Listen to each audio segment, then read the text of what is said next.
Hi, everybody. Welcome back to the Live Your Yes Life podcast, where we share channeled thoughts, discussions, and interviews on what it takes to go from dreaming and wishing to actively living your yes life. My name is Kaela Gedda, and I am one of your hosts. And today I am joined with my guest, Melody Keel. Oh, do we have a treat for you all today? Let me tell you a little bit about Melody.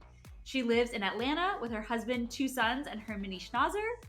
And as a devoted Christian and ambitious businesswoman who has built a 7-figure pharmaceutical consulting company, Melody intimately understands the challenges and demands that mothers face when carrying the load of giving their best to everyone, every time. Melanie is driven by her passion for mentoring and supporting women and founded the Mom Sanctuary, which is an inclusive community for busy mamas who often find themselves overwhelmed and burned out, yet pushing forward despite the cyclical state of running on empty. We're going to talk more about what the Mom Sanctuary is and how Melody found herself needing to start that. And it's perfect. You all can't see this, but I am actually recording this podcast with Melody with my little fur infant. He's Melvin, my new little baby puppy. He's 11 weeks old. He's on my lap right now while we do this because that's motherhood. So welcome, Melody. Thank you. I'm so excited to be here. I am so glad to be here too. So for the listeners, I will share that Melody and I recently met in person, and we were just saying that even though we just met, it's felt like we've known each other for years. I mean, we've just found like a vibe and that we have a lot in common. So Melody, I'm so glad that you're here. I think that normally I like to start telling people with like the dream of where they are, but I think that for you, we should kind of take people to where you were in that moment when you were like, oh, life has to change. So, do you want to share about that? I can, because it really was a pivotal time for me in making this decision that it had to change. So, a month after I turned 40 years old, I found myself in the emergency room and I was having a stroke. And that was the furthest thing from my mind of what was happening when my vision got blurry and radiating pain started down my arm. And so at that moment, I knew with 2 young sons and a husband and a family that relied on me and that I wanted to be here for, I had to make some drastic changes really quickly and learn to start saying no to what didn't make me happy and yes to what would make me happy. Mm. And this is something that we share in common because if listeners don't know, I too had a stroke when I was 19. And so when I heard Melody say that, we were sitting next to each other.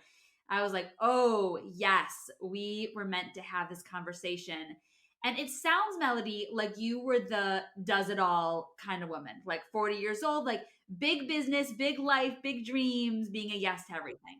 Yes, I am that girl. I've been that girl since little bitty. I've always known I just didn't want to settle for the mediocre way. But I think with that, you can go a lot of different directions. And I went the direction of all in on my career, building my business, 15-hour days, multiple clients, and just being the everything to everyone, both professionally and personally. And where that landed you was the emergency room. In the emergency room, right?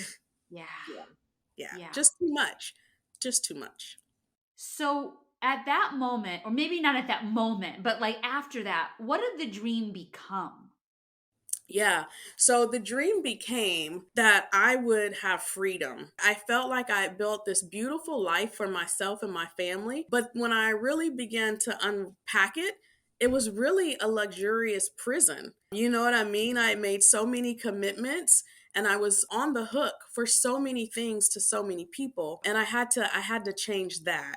So it was really getting my freedom to be able to manage my time and myself the way I really wanted to.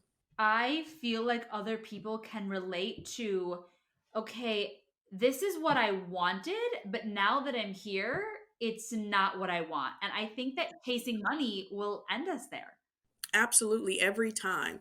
And this mantra that time is money, it's such a lie, but we've been fed it. Like, I remember hearing that from like middle school. You know what I mean? Time is money, but it's not. And we have to separate out the two because that's how you end up in that type of jail that I built for myself, equating time to money. What has the evolution been like between realizing that you used to give everything to everyone every time to now saying actually freedom and being with my family and having me? What's that journey been like?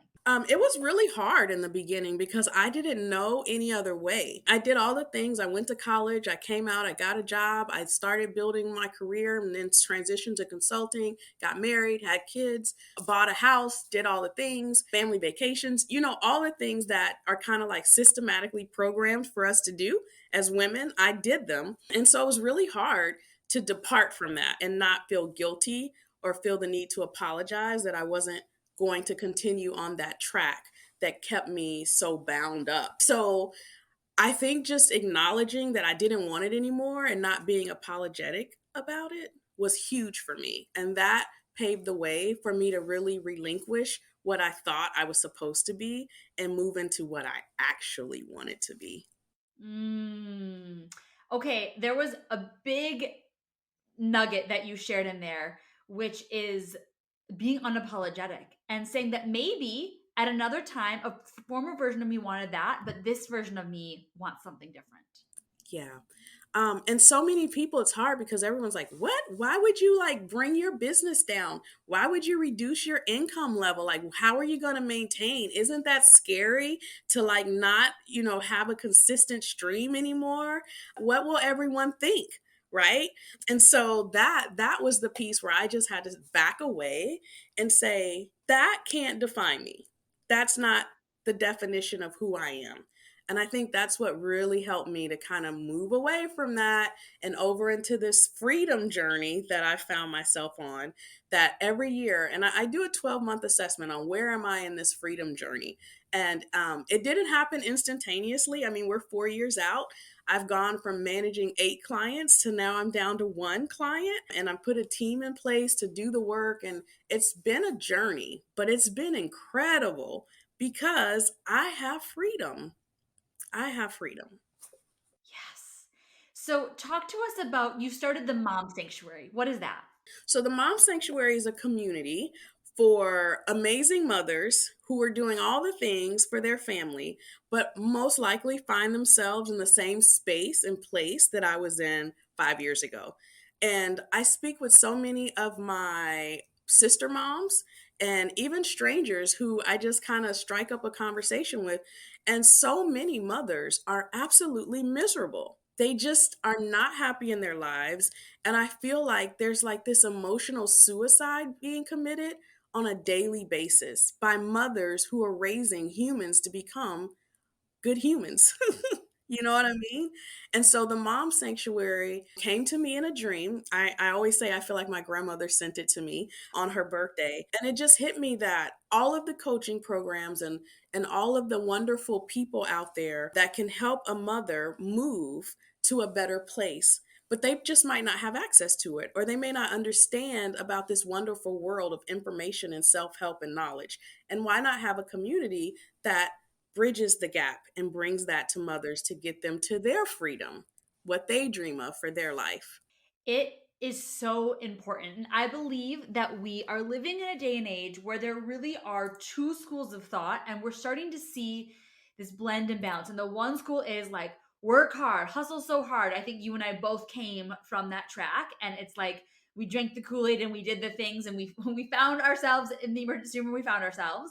And then there's this other school of thought that says you really can follow your path and it might look different than other people's, and that's okay.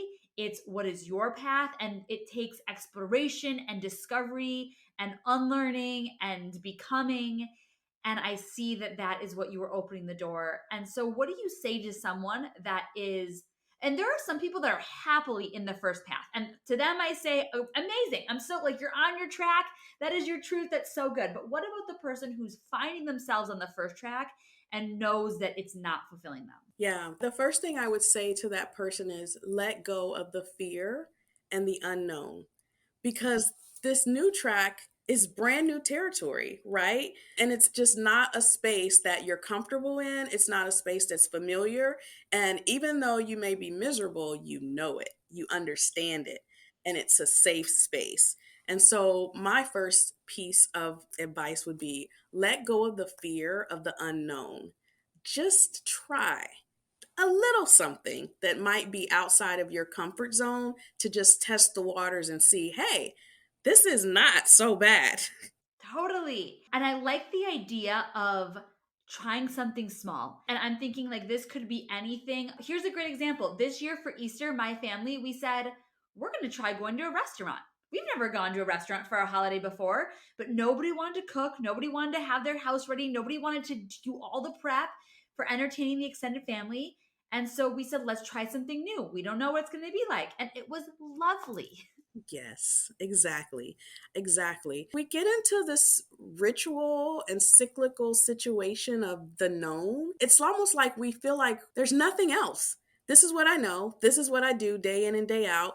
And so I'm just trapped. And we're not. We can totally just do one little thing like having Easter dinner at a restaurant for the first time and finding out this is pretty darn awesome. I want to do this again.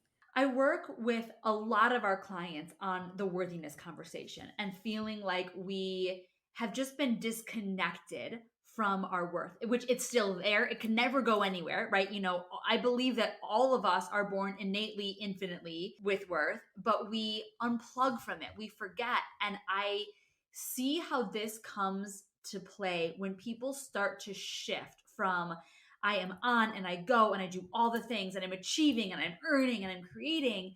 Not saying that we're not doing those things anymore, but when we click into a different pace or a different priority, that there can be this part of us that feels like, am I worthy if I'm not earning at approving at the highest level? Did you go through that? I did. I did. It was almost like I can say it's like grief. Almost like a state of mourning because I'm leaving that person that I knew so well that would get up at 3 in the morning to be online for my European clients, right? That would stay late for my West Coast clients. Like all the things that I would do that identified who I was at that time in my life. And so I grieved that because I was like, wait, I feel lazy. I have a little bit too much time on my hands. Does this mean I'm not productive? Does this mean I'm not doing all the things I should be? So I put a lot of weight and guilt on myself for wanting this new way. Thank you for sharing that. It, I think, resonates that a lot of people feel lazy. Exactly what you're saying. That shouldn't I, couldn't I be filling 20 hours of my day? Yes. And am I not, what happens if I'm not giving it my all? But what I think is that giving it your all starts to become different. We can still give something 100% of our energy and commitment that doesn't have to come from a place of being depleted and being exhausted. Yeah, I totally agree. And what I'm learning is my service to my family and to others who are placed in my path is so much better. It's so much on a higher level now that I'm not in a place of emptiness. I have more to give. And I think that's the gift that we miss out on when we take ourselves so low that we think we're being of service to others, but we're really not. The place that I find a lot of people getting stuck is they are on the hamster wheel and it is spinning so fast that it's almost like if I jump off, I'm going to hurt myself. Like by going as fast as I'm going is sustaining me. Yes. So, how did you navigate like really well, I guess you navigated it by, you know, being in the hospital and maybe that was a jarring moment. So, what about the person that we know we can say they're on the brink of disaster if they don't hop off, but they're so afraid of it slowing down? Yeah, I think what we said earlier about small bites, small pieces, just start a little bit. It would be difficult for me to have just completely jumped out of the wheel. And I think I would have had an injury for sure. But slowing the wheel down by taking those bite sized pieces really made the difference. And it allowed me to be successful in my quest to change my life. I don't think I could have done it cold turkey, so to speak. So for me, bite sized pieces and doing it gradually within reason. I didn't take a year to start reducing my workload, but I also didn't immediately say, okay, I'm quitting today. I'm going to figure it out. That wouldn't have worked for me. Yeah. How about I'd love to know your advice for, especially because you work so much with moms, which this could apply to anybody, but the person that feels Like, but I have taken all this responsibility and now I can't just force someone else to take it. And there's that guilt piece in it. Yeah. I think when you make the decision that this is what you're going to do, the universe will meet you where you are to help you. And I can give you an example. I was so nauseous at the idea of telling some of my clients I was going to end our contractual agreements. I was going to give them a 90-day period to transition me off. But I had been with some of my clients for 10 or 15 years. They were literally my first clients when I transitioned to consulting.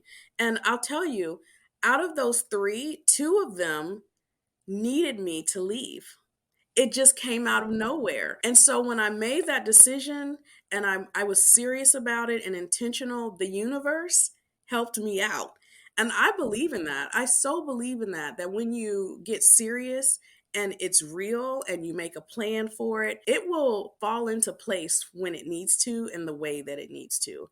So I wouldn't be so worried about that. I would be more worried about the internal mechanism and the thoughts and the mental weight that we place on ourselves when we want to make this change. Like, don't guilt yourself. Don't make yourself feel bad about it. Believe that you're worthy and valuable enough to live this new life that you desire to move into. Like, that's the work I would focus on. Because when you do that, the universe is going to help you out real good. I find that it is so true. One of the biggest ways that we sabotage ourselves is being obsessed with the how. But how's this going to happen? Or how's this person going to do this? Or where is this going to come from? And when we are obsessing about the how, we're just getting in the way of the easiest, fastest path for the how to come. We just get to focus on the choice. This is the choice that I'm making.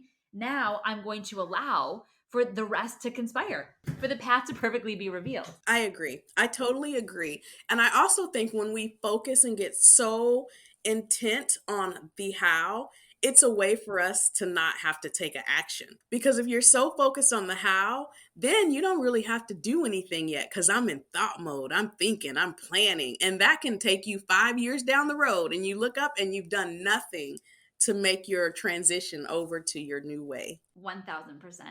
You've already shared so many really good nuggets. What about a secret ingredient for success? Oh, my secret ingredient. So, right now, I have been really working on, just for my own growth and taking myself to the next level, mind shift. And how do I think? And the fact that my words and my thoughts are actual physical matter. You know, that there is another space that's bigger than what we see, and we impact that space. And so I think the secret sauce is really understanding that what you say and what you do impacts what you have. And if you're not true to yourself with that, who you are and what you're doing, then the output is what you get. And when you're wondering, why am I not where I want to be, or why am I not off of this hamster wheel yet? It may very well be that you haven't done the mind work to get yourself the output that you really want. And so right now, that's my secret sauce. I'm working on the mind work and the heart work to make sure that I'm aligning with what I want to have in my life. Amen. Melody, we're just so aligned, so in sync. We always say that inner work creates outer results. And that when we really dial ourselves up to the alignment and the truth of what is meant for us, and we get our whole selves on board, our mind, our body, our spirit, like our whole selves on board, then the how, we might, I mean, we still get to take action, you know, we still get to show up and be in action, Right. but it feels like we have momentum with us. And I agree with, like, our words are matter. We like to say that. I love to think about how we spell something. It's a spelling. It's the way that we forecast a spell to what we want. Our words have that Yes. much power of, are we saying this is what I'm choosing, this is happening for me, or are we saying, gosh, I wish it would be so nice but I can't. Yes. Because that's what you will get. What you say is what you will get. It is so true. It is absolutely so true. Where can folks find more about the Mom Sanctuary, follow along with you? Yes. So at the Mom Sanctuary, I'm on Instagram. You can find us on Facebook, The Mom Sanctuary. And we also have a website, The Mom Sanctuary. And so we're so excited. The community is growing. We have lots of things coming up in terms of in-person retreats and things like that. So we're just excited to have folks connect with us and become part of our community. So amazing. Thank you for sharing. I am so grateful that you have taken what I know is a traumatic experience and turned it into an amazing gift for not only your family, but for so many other women as well. No, thanks, Kaela, for having me. It was a joy. Everyone, thank you so much for tuning in to this episode of the Live Your Yes Life podcast. Be sure that you hop over to our Facebook group. It's the same name as this podcast, Live Your Yes Life, so you can keep the conversation and interact with us in real time. We will see you on Facebook and back here for our next episode.